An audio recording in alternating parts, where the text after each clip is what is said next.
શરૂ જેવા ગુલાબભાઈ જયંતિભાઈ એમને રાજસ્થાન વન કલ્યાણ સમિતિ આગળ નાબાર્ડના સહયોગથી એમને કરેલું છે. તો તમે પાછળના ભાગમાં આંબા પણ જોઈ શકો છો. 5 સાલ થયા છે. એમને ફર્સ્ટ આંબાનું જે કેરીનું ઉતારો કર્યું છે એટલે કે હાર્વેસ્ટિંગ કર્યું છે અને એમને સારી ઇન્કમ 5 વર્ષના અંદર એમને જોવા મળે છે. અને એમનો કેરીનો તમે ઉતારો પણ જોઈ શકો છો. બહુ સારો ઉતારો આપ્યો છે.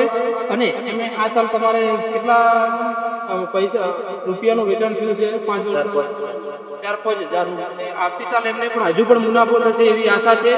અને એમના આંબાવાડીના અંદર દર સાલ એટલે કે કઈ સિઝનના અંદર એમને શાકભાજીનું પણ વાવેતર કરે છે. તો શાકભાજીના વાવેતરના અંદર પણ એમને બહુ સારી ઇન્કમ થાય છે.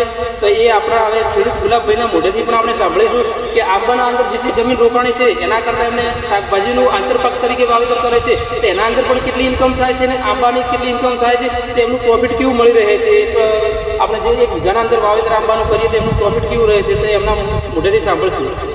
એમાં શાકભાજી બી વાવું છું ઉત્તરભાગમાં અને ઓબાબી પણ છે એટલે શાકભાજીમાં સારું રહે અને ઓબાબી બી સારું રહે. વધારે વાવવાની સુવિધા હું કરું છું.